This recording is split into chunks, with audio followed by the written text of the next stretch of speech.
I'm John Marshall, and I want to welcome you to the Peacham Congregational Church. Thank you for coming. And although I will be removing my mask when I speak here, as will the choir, it's great to see so many masks. The pandemic continues, and the Peacham Congregational Church strongly encourages you to wear masks. There are disposable masks available in the back if you need one. I also was just informed for your information that there will be COVID vaccinations and boosters at the firehouse today, and that's for your information. And there is a plate at the back if you wish to remember Bob as we celebrate his life. Donations are possible to the Hartswell Land Trust, the Peacham Cafe, or the Preservation Fund of this Peacham Congregational Church. Thank you, John. So welcome all to this church and this church family as we celebrate the life of a beloved member of the community and of this church, Bob Fearer. This is Memorial Day weekend, a day in which we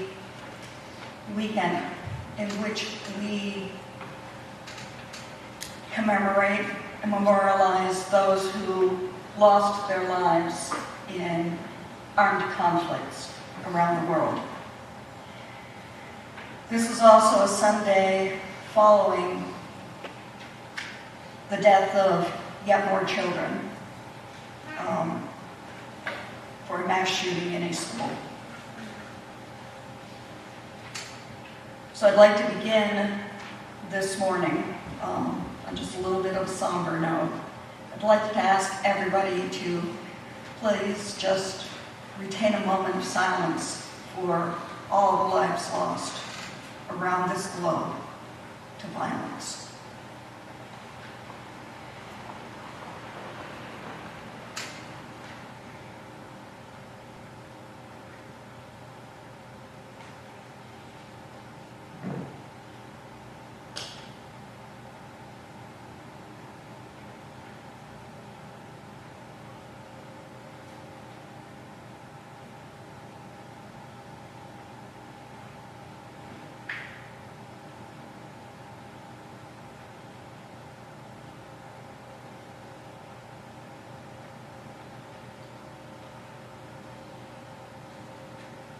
Thank you. Now, if you're the type of person who reads the prefaces and forewords in books, you always tend to see where the author says that they are afraid to begin their expressions of thanks and gratitude because they're sure they're going to miss someone. And I freely admit that's how I feel this morning. So I'm going to do a cop-out here and say I would like to thank everyone who has worked so hard on this service. And I can't name them all, but from setting up to clearing up to kitchen crew to musicians to clean up afterwards, everyone has shown their love for Bob and for this church by serving in the way that he did. And so I'd like to thank everybody for that gift and that offering that you have given for today.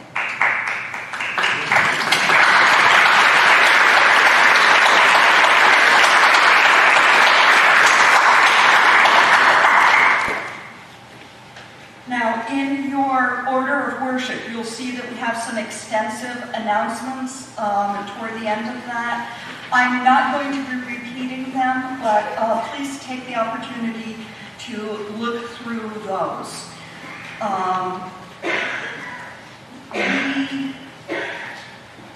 One other announcement I have this morning is we received word this week of the passing of Craig Snow, another community member here. So I ask you to please keep Charlotte and the rest of the Snow family in your prayers this week. I'd also like to ask for some personal prayers here. I received notice that my brother Mark has been suffering some complications from his bout with COVID and spent some time in the emergency room last night dealing with some vertigo. So I'd ask for some prayers for my brother Mark today. And with that, do we have other announcements to share with our church family this morning?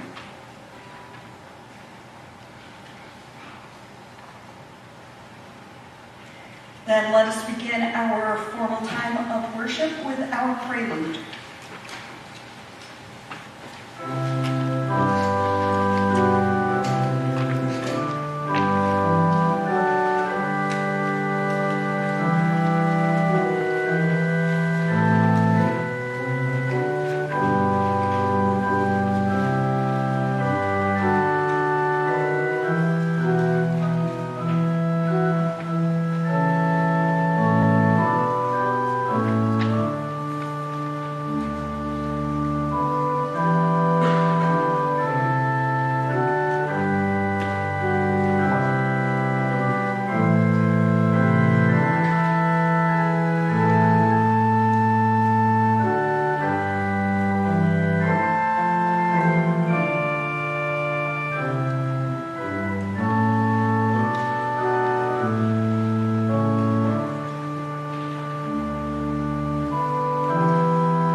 if you knew Bob and his capacity as a parishioner and leader in this church, you knew that one of the true joys that he felt coming in here was listening to the choir and being able to sing. So on behalf of Bob looking down on us, thank you so much, choir. That was just stunning. Thank you. And of course, singing isn't something you just listen to. Singing is something you do. And so we will now all join together in singing what are the first two verses of the hymn, How Great Thou Art, and you'll actually find it printed inside your order of worship.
I have spoken in this building before, and many of you heard me when I spoke about the invisible hands that keep this church and community going, this church and community that Bob so loved.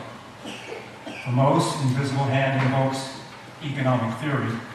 In fact, Smith's concept was philosophical, focused on the small actions we each take that benefit the community in so many ways. Bob was, and I at least firmly believe still is, at work here. We didn't always see what Bob did for us because much of what he did, he just did, often without recognition. Bob once explained this to me when talking about travel plans. He said, "John, don't get frustrated. If your flight is canceled, find a way to keep moving towards your destination. You have to fly to an intermediate hub without the next leg of the trip confirmed. Book it." In Savannah, when Sam got married, Bob and Sharon were booked on an Amtrak train to Tampa that predictably ran hours late. In fact, they boarded the wrong train that morning. So, Bob just told the conductor where he wanted to go, and Amtrak took him there. In sum, as Bob said, know your destination, keep moving towards it. And I would submit that Bob lived like this. What did he do that we can't see, the invisible hands at work? Look around this sanctuary, this meeting house of the community, and you will see Bob's hidden work. The paint. Bob figured out how to get a preservation fund grant to paint the church. All of us look at this meeting house and see beauty. Bob told me, paint protects the building's structure. Look at the lights. Christians think of a light shining in the darkness. I know that Bob did too. But one day he looked up at these lights and said, "Do you know how difficult it is to replace that incandescent bulb every time it goes out?" So, invisible hands always working, he got an efficiency audit done, and they replaced the bulbs with efficient bulbs that we hope will last for a long time. I give you another example. On Christmas Eve, when I turn out the lights and we sing Silent Night to lit candles, we all love the light from the candles. Bob, ever the engineer, looked at it and saw this could be a fire. I never did the service without Bob pulling me aside and saying, "Be sure you school the ushers on how to tip the candles safely." By the way, it's like that. Somewhere, Sharon, in your house, I'm confident there are several crumpled pages on which Bob wrote down how to put on a spaghetti supper when nobody else would step forward on foliage day. I'm no master chef, and I guess Bob would probably say he wasn't a master chef either, but I submit, if you take these instructions, you will know how to put on a spaghetti supper in this church. It will tell you how many days in advance to go to Marty's to order potato salad, how many hours before we start the oven needs to be on to warm the garlic bread, where the pepper shakers are. Ever the engineer, simple acts that few see, know what needs to be done, keep moving this church and this community forward. That was Bob. I don't know his Myers-Briggs, somebody here maybe can tell me, but it has to be something like ISTJ. Practical, unwavering commitment to duty, someone who led not because he wanted to, he usually didn't want to, but because he was always asked to. Community. Jan and I made decisions about community projects, like for example the cafe, only after we talked to Bob and Sharon. Now it may have been the red wine when we visited them. It was just social. They weren't there to ask for a single thing, but Bob always made sure that we all knew what the community needed our support for. Common touch. Bob had his feet on the ground, literally. A friend was working under a forklift covered with grease on the 20th anniversary of his employment at EHB. Suddenly, he saw feet on the ground next to him, and he said, "Uh-oh." It was Bob, hand extended. Bob said he wanted to shake hands to thank him for 20 years of service here. "But I'm covered with grease," said Bob. "That's fine. I've been dirty before." Bob didn't speak often to me of faith. He didn't have to. Bob was a Yankee from Maine who believed it's not about preaching, it's about what we do in our homes, our church, and community. His faith was unending, although occasionally it didn't work. I knew about Bob's love of humane football, but a friend recently told me, to my surprise, that he was a fan of the Colgate Raiders. Came one game in which the Raiders had no chance of winning, at first close, and then, as the fourth quarter approached, 48-3. Bob called. They still have a chance, don't they? A week doesn't pass in this community in which I don't think about how much I miss Bob and don't ask myself, what would Bob do for any particular situation? I recall over coffee at the cafe in the last years of his life, Bob, again the engineer, was planning and organizing in detail the passage that comes to all of us. May we all know our destination in life. Keep moving. Bob did, and I firmly believe he still does.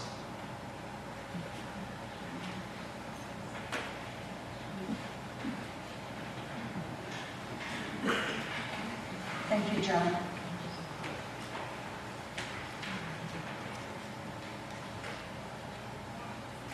This is a portion of our service where we share our prayers of concern and celebrations.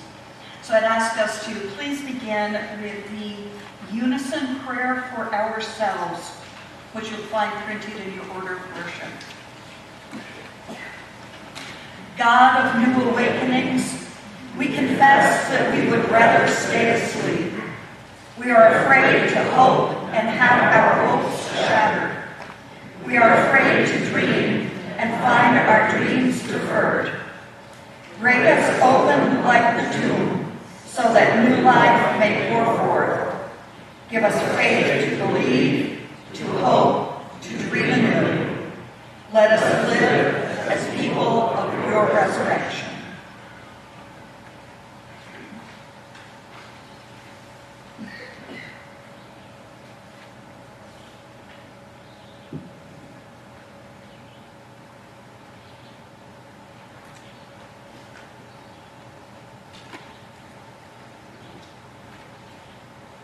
Holy One, on this Memorial Day, as we learn of another shooting in a school, give us pause to think about the ways in which we have embraced violence as a way of life.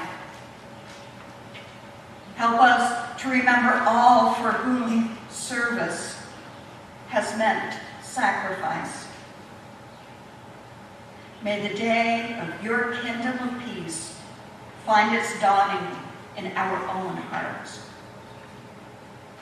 And may we open those hearts and be now your divine children of light. We hold up to your loving presence this morning all those who have taken steps along the journey of grief and celebration of lives well loved. The Tony McGill family, the Blairs, the Fearers, the Snows, the families of all those killed in Texas,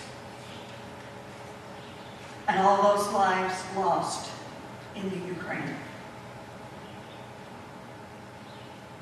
We pray for all those who are ill in body or in mind.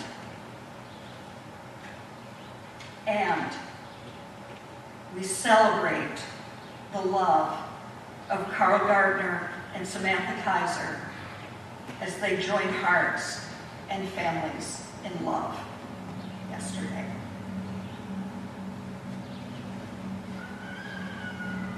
We give you, either spoken or silently within our hearts, other people, other souls, other situations that are on our mind this morning. How else do we need to pray today?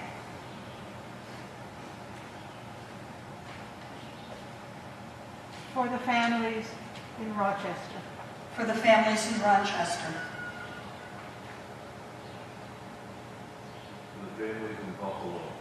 For the families in Buffalo.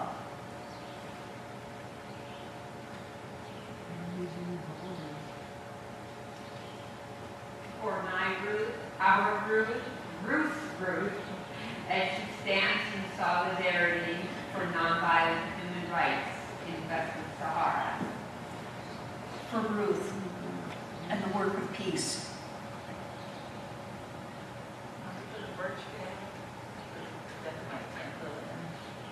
For the Birch family and the passing of William.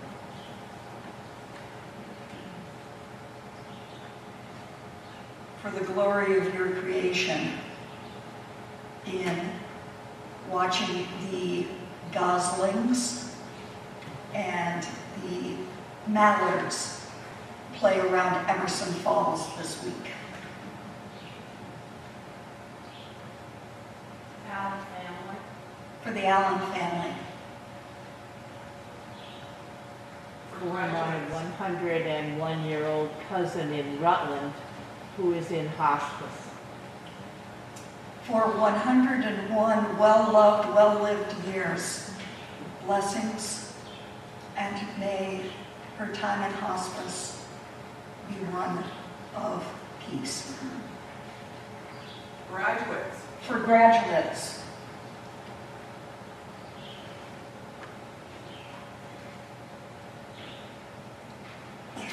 Holy One, all these souls, their birth from you, their return to you. May we hold them in our hearts. May we celebrate their presence, their love, and hold them forever in love and in healing, as would your Son, Jesus the Christ, who taught us to pray, saying, Our Father, who art in heaven, hallowed be thy name. Thy kingdom come, thy will be done, on earth as it is in heaven. Give us this day our daily bread, and forgive us our debts, as we forgive our debtors. And lead us not into temptation, but deliver us from evil. For thine is the kingdom, and the power, and the glory forever. Amen.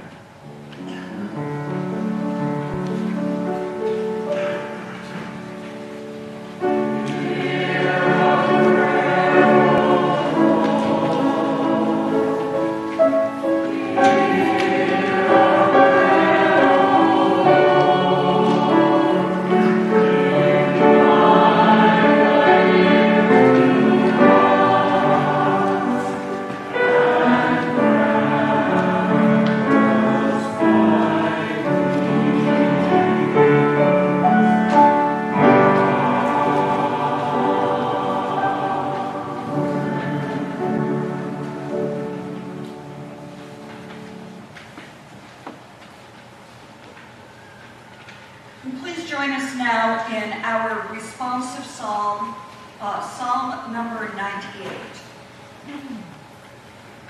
Sing a new song to God, who has worked wonders, whose right hand and holy arm have brought deliverance. God has made salvation known, and shown divine justice to the nations, and has remembered in truth and love the house of Israel.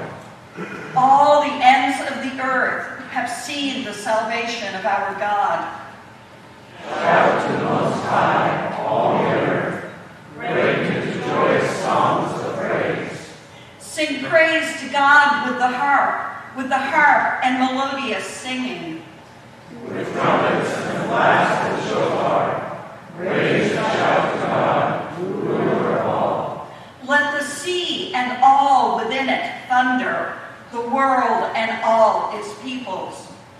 Let the rivers clap their hands, And the hills sing out their joy before God, who comes to judge the earth, who will rule the world with justice, and its peoples with equity.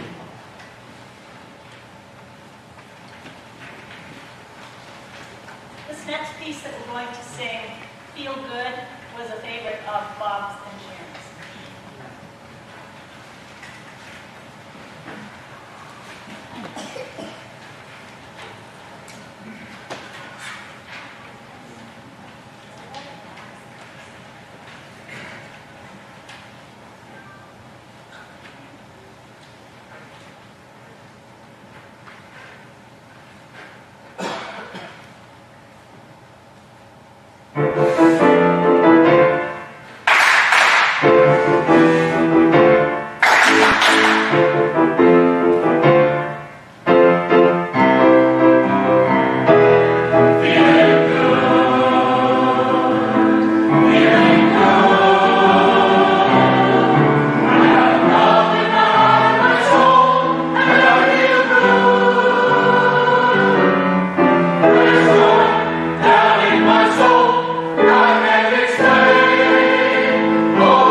everybody.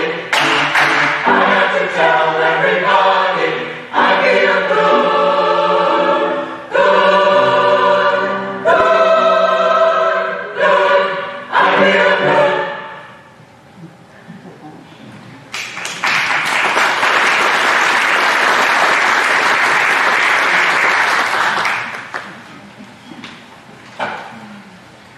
Thank you once again, choir.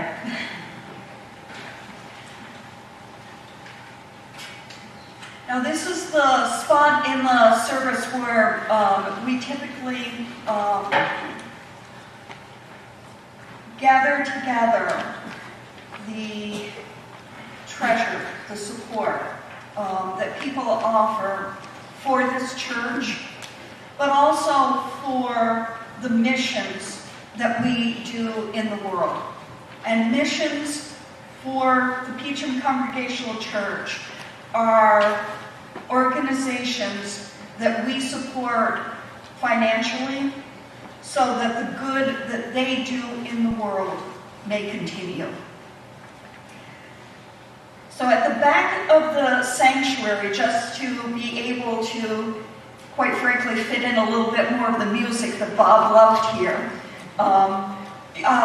you'll see plates at the back of the sanctuary, and they'll be labeled. There's a table right behind the back pew.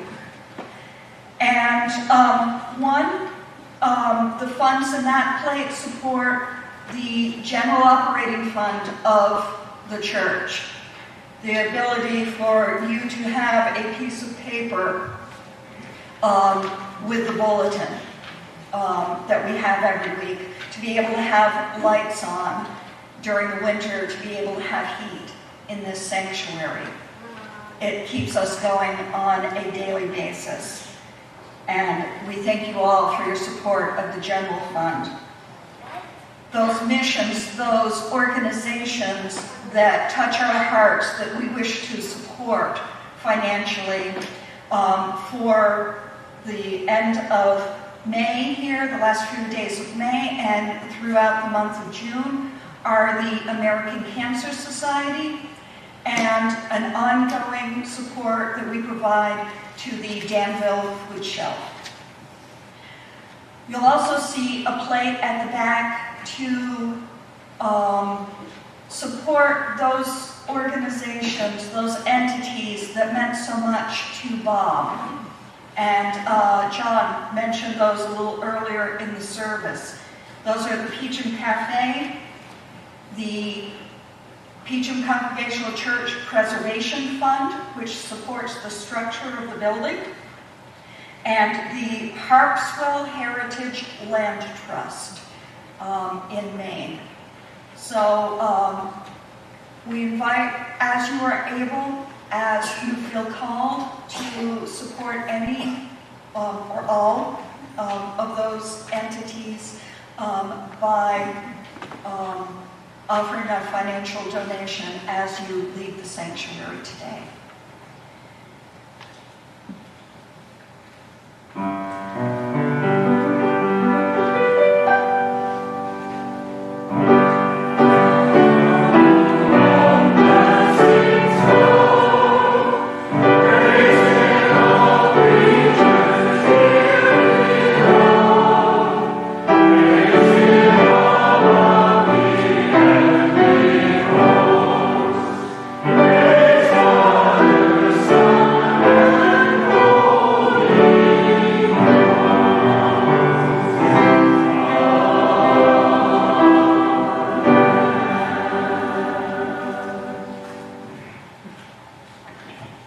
We dedicate all offerings in this church to the glory of God and the work that through us takes place in the world.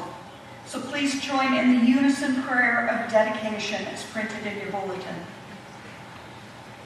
We return to you, God, what is your own. For all we have comes from your bounty and enriches our lives. Grant us grace with these outward offerings to present ourselves willingly before you, dedicated anew to your service in the Spirit of Jesus Christ. Amen. sometimes with a celebration of life, the family finds it difficult to choose songs, to choose pieces to sing within the service. That was not an issue as I spoke with Jenny and Sharon, so I'm not sure I could write quickly enough to keep up with the suggestions that were coming out. So this next hymn that we will sing, Blessed Be the Tie That Binds, was the first one I believe that was mentioned.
Our scripture passage this morning is from 1 Corinthians chapter 13. And many of you may be more used to hearing this scripture passage used in weddings. But I couldn't think of one that more clearly reminded me of Bob. 1 Corinthians chapter 13. If I speak in the tongues of mortals and of angels, but do not have love, I'm a noisy gong or a clanging cymbal.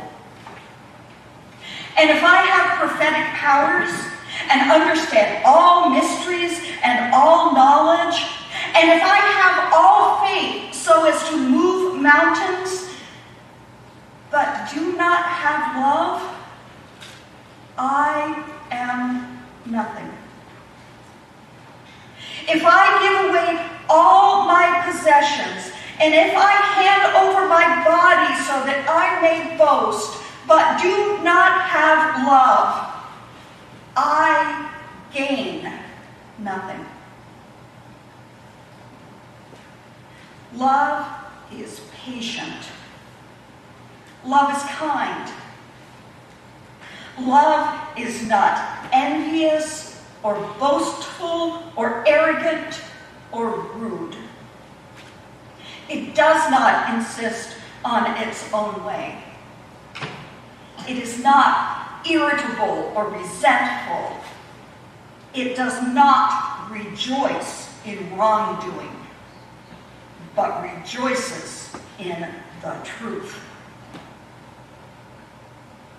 It bears all things, believes all things, hopes all things, endures all things.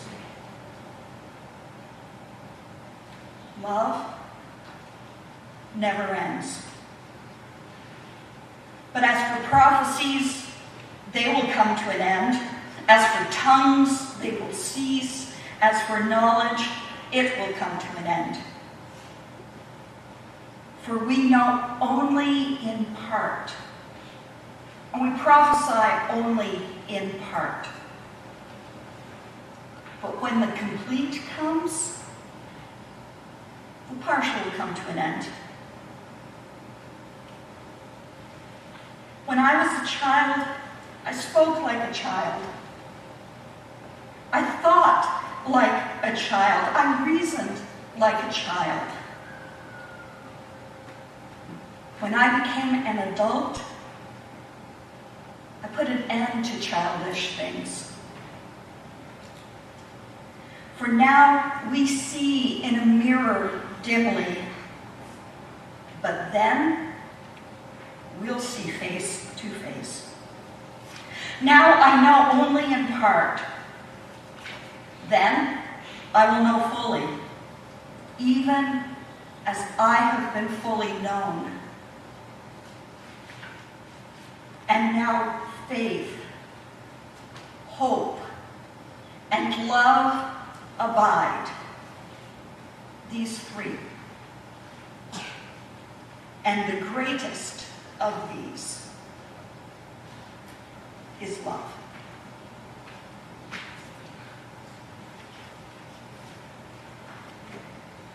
And may these ancient words enter our ears, dwell in our hearts, dwell there forevermore.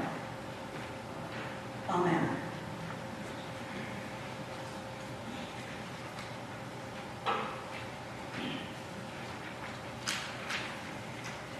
I'd like to invite members of the Fuhrer family forward to share some remembrances.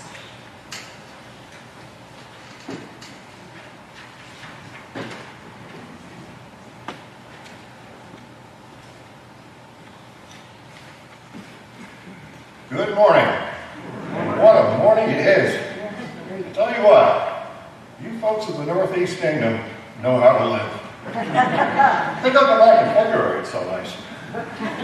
Anyway, I'm Ralph Fuhrer, the oldest of the children.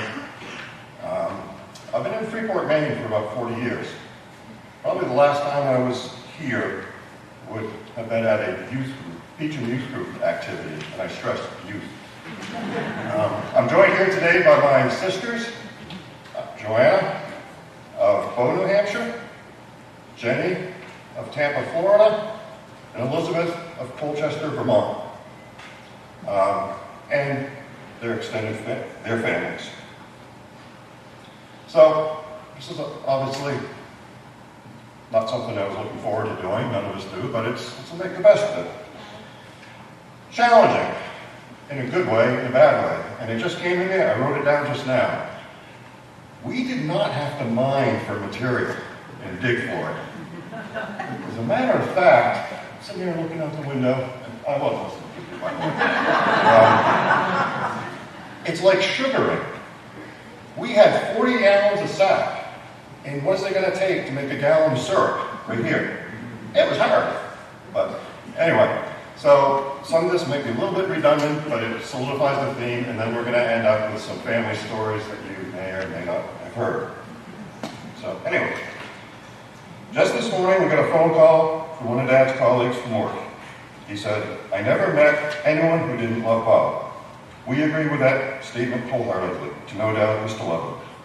He was sensitive, thoughtful, empathetic, intuitive, and humble. He was perpetually curious and loved getting to know people. Learning about their family life are what was important to them.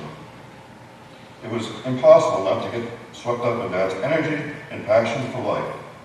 These qualities delivered with a twinkle in his eye was a gift he gave of generously. He gave advice when asked, and sometimes not. Just a bit of background for those who didn't know, or might not know. He was actually born and raised in Queens, New York. He tried to keep that secret. His parents were immigrants from Austria and Hungary. They arrived via Ellis Island and raised their boys, Bob and Ed, to offer them a chance of a better life here in the United States. Dad realized early on that New York was not for him. He ended up at the University of Maine in a chemical engineering program designed to support the lucrative and booming paper industry in Maine. Orono, Maine is where he met and later married the love of his life, Sharon Limestone, Maine. It was a magical love story of the city mouse and the country mouse, resulting in 59 years of happy marriage and us kids. We all are known for all that he did to support and love Dad and to help him make him the man he was. He would say, "I married up," and we know how lucky he was to have her by his side.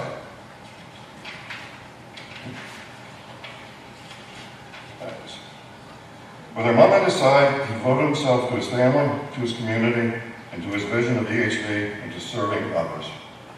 4 lucky children knew him as Dad. Later, 6 lucky grandchildren knew him as Papa, and he dearly treasured this time with them. He held them all as babies and celebrated their milestones and achievements as they grew and launched into their own adventures. He was proud and endlessly excited to share many special experiences with them. Dad loved traveling and experiencing new things. He took great pleasure in the preparation and planning of many excursions with Mom. Dad always returned from his trips with more friends than when he left. It's a good one. I like that one. Can't say the same when it happens with me when I travel. He instilled the love of traveling into all of us, including his grandchildren, which has made all of our worlds bigger and more meaningful. As he discussed each trip, he was already planning a new one, go figure, often with some of the people he and Mom met along the way. Tight paper. Bob was also fond of regular visits to Harpswell, Maine, to a place known by his family as camp. Camp offered another gathering point for the family and assorted saltwater activities. We affectionately named Dad Mr. Nature, as he loved and observed everything in the natural world. He was an avid bird watcher, logging 56, that's not 55 or 57, different bird sightings out of his kitchen window over 30 years, and was often excitedly reporting the latest to the family and fellow bird lovers. Or not. Seasons, stars, sunrises, and sunset, Bob never stopped marveling and sharing his wonder and appreciation for nature with everyone around him. He appreciated and pointed out the small things. The word that comes up to mind when we think of Dad is legacy. We see his legacy all around us, from the values and morals he instilled in us as we grew up, to the spirit of curiosity and wonder that he instilled in his grandchildren. We see his legacy in the Northeast Kingdom, where we hear of the success of Weidman Industries and the family-friendly culture that he so mindfully cultivated. We see it here in Peacham, at the cafe, the observatory, and here at the church he loves so deeply. We know he is with us each and every day. We also know that he is here with us today. In fact, he may have arrived early to take a look around to see if anything needed to be fixed. Once he did what he felt and settled in the pews with his beloved family and community to thank the good Lord for another glorious day here in Peacham. Now we'd like to share some family memories you may or may not have heard from the actual family members. So call up in the order of your program, guys. Introduce yourself, please, and say your words. Thank you.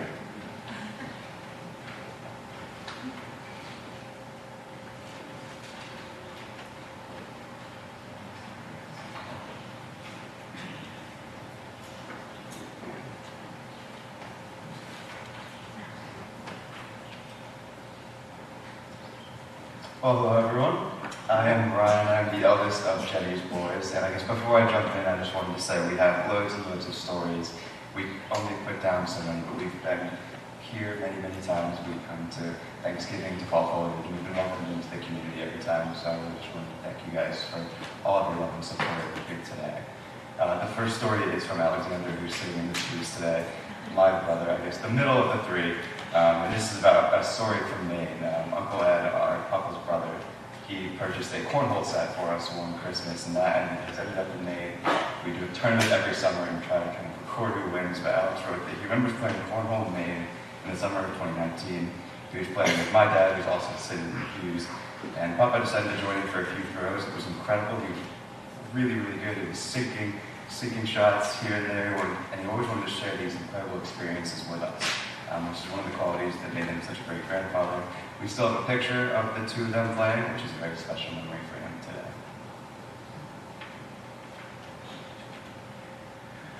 Good morning, everyone. My name is Mike Salenza, and I am Joanna's husband, and I was lucky enough, fortunate enough, to marry into this family because it's a very, very special family. I'm speaking today on behalf of my son, Anthony, who's in church with us today. Anthony reflected and shared with me that a favorite memory of mine was when all of the cousins were out on the Whitecap, and Whitecap was Papa's boat. So his favorite memory was being on Whitecap with Papa at the wheel. We were all up at the bow, as we usually did, and we were jumping up and down as we went over every wave. Looking back at Papa, he was smiling and laughing every time we jump up and down. And he did that, and he was a man of immense patience with many, many young grandchildren jumping up and down in his boat. He was so happy to see us all having fun on the boat, enjoying our time up at camp. This same feeling of joy Papa definitely felt when all of the families would come together and spend time with one another at camp for the 4th of July.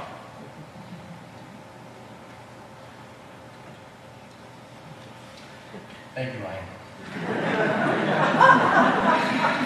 Youth is not wasted on the young. And our daughter, Gianna, who is not here today, she's working on the West Coast. Unfortunately, she's not here today, but she shared with us that one of her favorite memories with Papa was waking up early at camp and walking outside to see him sitting in his usual spot at a table on the deck. Gianna says that I loved sitting with him and drinking coffee while we listened to the morning birds while he taught me about the bird songs.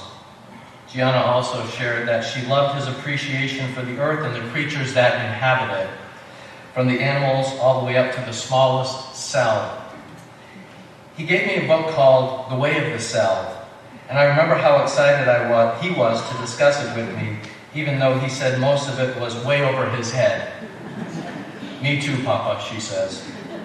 His appreciation of the world around us has absolutely helped all of us become kinder and gentler people. And I agree with Gianna, and I agree with Anthony, and from my own personal perspective and being part of this family, I can share with you that I'm a very, very lucky man to have known him.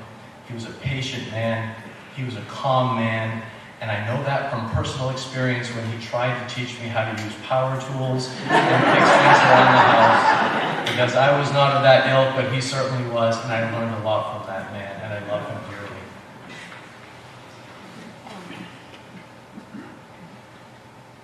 All right, and I will close it out with two stories, one from myself and then one from my youngest brother, Oliver. The first one is from me. One memory that really stands out to me is all the unique projects that Papa spent time working on with us in all kinds of different places. So if you guys don't know, the three of us, my brothers and I, we were actually all born over in London. My parents spent a few years over there before moving to Tampa, where we've been ever since. But I think partly because of that, Maine was just the place with the boats. You don't really have many boats going on in London. So we considered Maine as the place with the boats, or something kind of in that wavelength, and developed an interest in all sorts of boat-related things. So in that wavelength, Papa built us these little wooden boats that we would drag behind Whitecap, as Uncle Mike has mentioned. And we had some trouble at first. The rope was tied on top, so the boat went a little too fast. They would cut underwater and dive beneath the wake of the boat, and they would drag us in. So we decided, hey, if we take the rope and we put it on the bottom of the boat, we won't do that anymore. So that was a quick little fix. The boats didn't submarine anymore, but we didn't stop there. We came to Vermont one year, and Papa had built this contraption he called the Maine Crane, which was designed to go on the dock, and it was going to lower the boats down and winch them back up. So we had a ton of fun with that. We lowered them down, threw some lead weights in, anchored down, let the tide run out, and then gathered them the next morning. And then one year, when we were still in the UK, we happened to see this lifeboat launch. And if you haven't seen them, they take these lifeboats on a hill and run them down this massive ramp straight into the water. And as young boys, we thought that was not the coolest thing ever. So we come to Maine, and the next time, Papa has constructed our own version of a lifeboat launch. So all the way coming down from the dock, we would send these boats flying in. We realized that we put the little weights on the front. When it hit the water, they would fly up, and they would anchor there for the night. We could gather them as the tide ran out. So it was always one of the highlights of my summer growing up to just work with these projects, to have fun, whether it was just dragging these boats behind the much larger boat or seeing what Papa had put together. But it really showed his love of creating things, and just stressed how much he felt it was important to just be curious and to try things. So that was a really important memory for me. Moving on, I will share a memory from Oliver, who's my youngest brother. So he has written about a time where him and I came to visit us down in Florida, where we went out fishing with a local fisherman. We were fishing for slightly larger mackerel than are available in Maine. He ended up hooking onto one of these Spanish mackerel. He thought it was pretty big, although he was pretty small at the time. But Papa and him reeled it in together. He couldn't quite make it happen himself.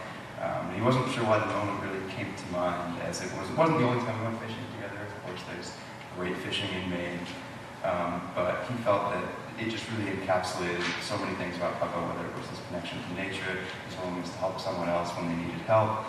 And even though it was in Florida, fishing is always associated with camp in his mind. Sitting on the porch with Papa, seeing birds fly by, listening to his commentary.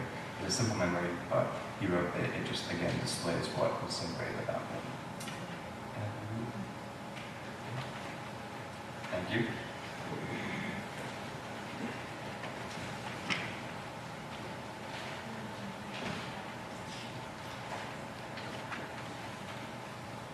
Good morning. My name is Ann, and I'm married to Rob. It's 34 years now, so I've been visiting Peacham for about 40 years, and I've grown to love it. I, too, used to enjoy getting up early in the morning at camp on Orr's Island when Dad was making coffee, and we'd sit and discuss what was going on at the time. He really liked my Bloody Marys, and the way, it's true, the way I arranged horseshoe crabs by size, and there was one night, I think Rob and I were dating at the time, that was in September, and we were watching the Miss America pageant, and it was Rob, Bob, and Ann, and I got up quickly and I moved my chair, and I accidentally jammed his knuckles between two chairs, and I was mortified. He didn't scream, but I could tell he was in pain, and I think he just didn't want to scare me off, and he just sucked it all in. I'll never forget it. So Dad was probably the best grandfather to our daughter Allison, who is not here, that I could ask for. Particularly after my dad passed, he was very attentive and supportive for her as she navigated her college and career years. Allie always loved going to Fremont to see her grandparents, joining them at Maine hockey games and meeting them on the road when her soccer and lacrosse teams were playing on this side of the White Mountains. Papa became our #1 fan club member as she completed Maine Maritime and transitioned into her career. Late last night, our little second mate sent an email to us to share today. She is in Oahu now and anchored offshore, but she said, 3 summers ago, I was on board the tanker Washington in a shipyard in Singapore. A great experience in so many ways, but towards the end of her hitch, she felt very homesick. She said, I couldn't wait to get home to Maine, and especially to camp. So much so that she created a list of things that she wanted to do with Na and Papa at camp.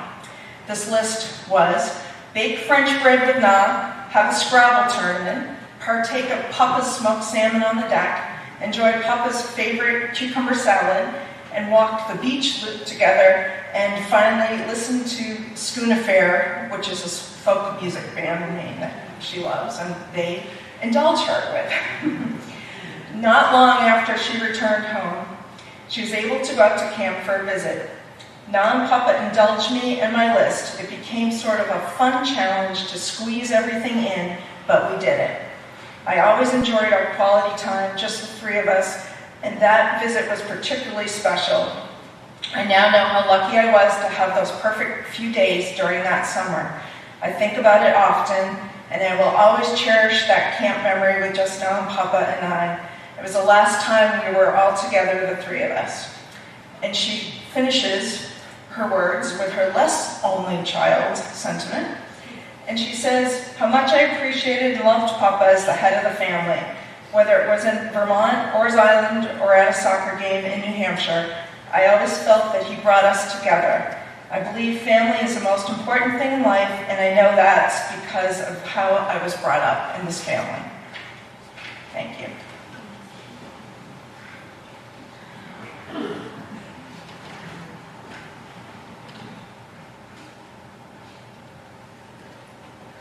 All right. Try to keep this brief. It's a heck of a day to go play in the garden in my book. Anyway, so I was told a story except for myself, and I didn't have time to write this down because I was working on the other stuff, but all I left here in my story was entitled Tolerance and Nurturing. So as parents, and I bet there are plenty of them in here, bringing up kids, we kind of walk a fine line between guiding our kids, keeping them on the rails, in the lane, whatever, but at the same time, they're supposed to be developing their own person, their own interests, their own lifestyle. So how do you balance those two? It's a challenge, and none of us got it right 100% of the time. But basically, if you're battling the high averages, you're probably doing pretty well. So this is kind of a story on that.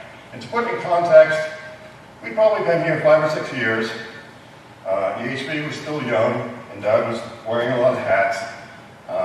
He was HR, trying to recruit talent, sales, pretty important for a new business, finance, attracting investors and whatnot. So consequently, we would have kind of, not a parade, but we would have people over for dinner sometimes. And as kids, we got used to it. And it's kind of like, as long as we were polite, we were good. And we just got accustomed to it. Didn't really understand it. Dad was trying to use it to sell this place. So that's what was going on in his life. In my life, and I was probably like 17, a guy, but I figured out that I needed to work. And at the time, about the only game in town was farmer. So I worked for Ray Achilles on the farm that's not a farm anymore, down towards Groton. Ray was a good farmer, but also the consummate tinkerer and mechanic. His equipment was really quite often vintage. At the same time, Dad had let us start the family farm because I said, Dad, this is easy. All we need is a pole barn, some hay, some fence, and we'll have meat. Beef. Okay. So Rob and Bob Builders, as we call it, built a pole barn, which, at 17 years old, I was probably thinking, probably better off doing this than something else. And it's just something you learn. It's served me well all my life. So then we filled it with animals. I had cows. My sisters had sheep. We had goats, a horse. It was your typical newcomer family farm in Vermont. And it's still going on. We rode around the other day. I see the sheds, the pole barns, whatever. So after a season and the animals consuming all that hay, all that grain and stuff, you end up with the obvious leftovers. And at the same time, Ray had finally admitted, I knew you need to upgrade this manure spreader. He came home with a new used spreader to replace an old wooden-sided, faded paint, kind of pink, new idea manure spreader. It was a new idea because it could either be horse-drawn or tractor-drawn. And it had been used and prepared and stuff. And I'm like, oh man, it's kind of small and something this stuff at home. He says, you know what, Rob? If you want that, you can have it. I'm like, really? He goes, it needs some tinkering, and there's a few parts, but don't bring it back. Oh, no problem. So somehow I towed the thing back to Peachum here. And I'm like, well, I got to work on this, and I don't have a shop. The garage is there. So I backed it right up in front of the garage, in front of the door that my dad would open to park his car. unhooked it, chalked it up there. This is gonna be fun. Took a wheel off, had the bearings and stuff, so there's pieces, parts. And that night Dad came home. He says, huh, what you got going on here? I said, Dad, Ray gave this to me. I'm gonna fix it up. And he, okay. He says, you know, I hope you get the job done. It doesn't take too long. I hope it works. So, no ultimatums about getting out of the front yard. Nothing. So, oh, okay. So that was tolerance. And then the nurturing part of it came kind of roundabout, whereas I worked on this stuff, and I know I like farming, but I like the mechanical side of it. And when it was time to go to college, it was a no-brainer. Agricultural, engineering, and University of Maine. I made it through, and was fortunate enough to land a career with Parker Hannafin, who's a component supplier to the ag industry. So I spent 34 years working on accounts for John Deere, Caterpillar, all the names. So it was pretty darn close to what I was looking forward to do. Served me extremely well and our family, subsequent family. And that might not have happened if someone had thrown a fit over a manure starter in the courtyard. Thank you all very much.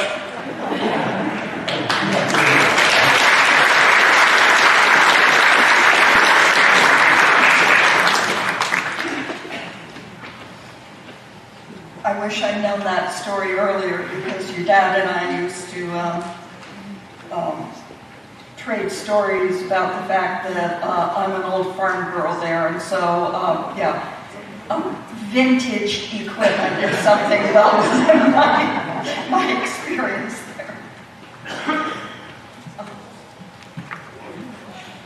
It was lovely to hear the stories about the white cap and Bob's love of boats and sailing and all of that. It kind of ties together a poem that the family wanted to share with everyone here. It's entitled Gone from My Sight by Henry Van Dyke. I was standing upon the seashore, a ship at my side spreads her white sails to the moving breeze and starts for the blue ocean. She is an object with beauty and strength. I stand and watch her until at length she hangs like a speck of white cloud just where the sea and the sky come to mingle with each other. Then someone at my side says, there, she is gone. Gone where? Gone from my sight, that is all. She is just as large in mast, hull, and spar as she was when she left my side. And she is just as able to bear her load of living freight to her destined port. Her diminished size is in me, not in her. And just at the moment when someone says, there, she is gone, there are other eyes watching her coming, and other voices ready to take up the glad shout. Here she comes.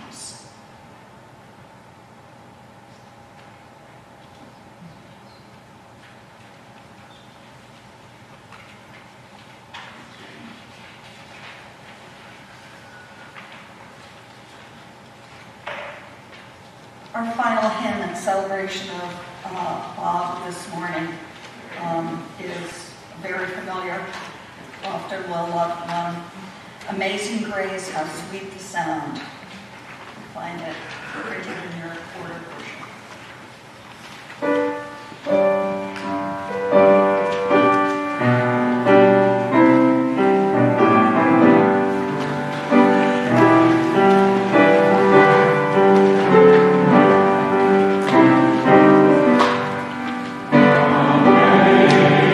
Amazing grace, how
everybody for coming here today to celebrate Bob. Before we end with our final unison blessing, our benediction, the family would like to invite everyone to join us downstairs for a brunch reception.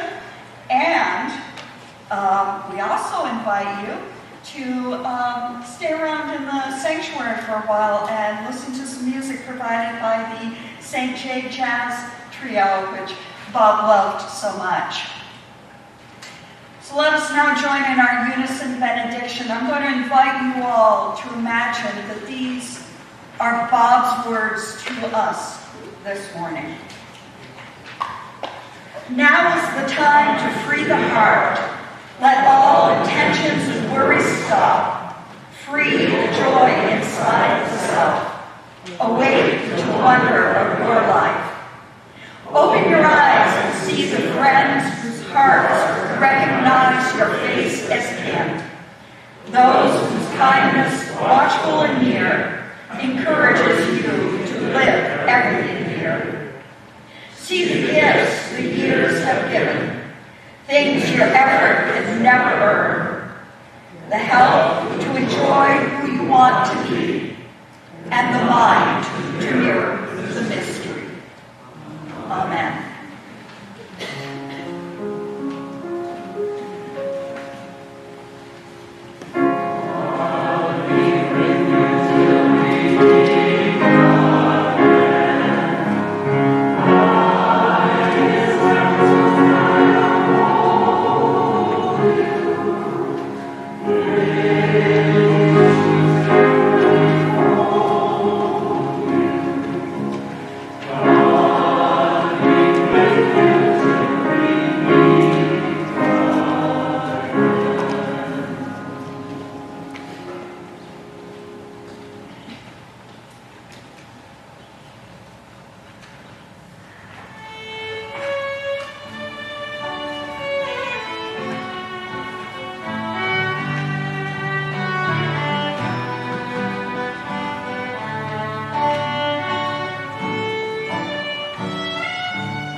for me, having gone to Bob so long. I promise I won't talk. I can't possibly expand on the things that have already been said so nicely and gracefully. The one thing I will say is Bob was a great leader.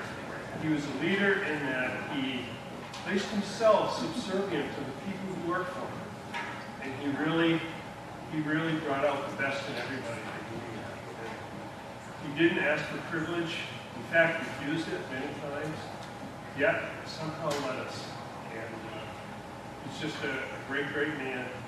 I'm glad I had the chance to know him. And I know I see many lively people here in the pews, and I'm sure they're feeling the same way. You could never hear anything different, I don't believe, from any of them. So, with that, we'll play a few songs. We'll start with A Closer Walk with Thee, just because maybe today, on this beautiful day, we're walking with Bob.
So with Bob, it was, you always got 100%, so we'll play all of it.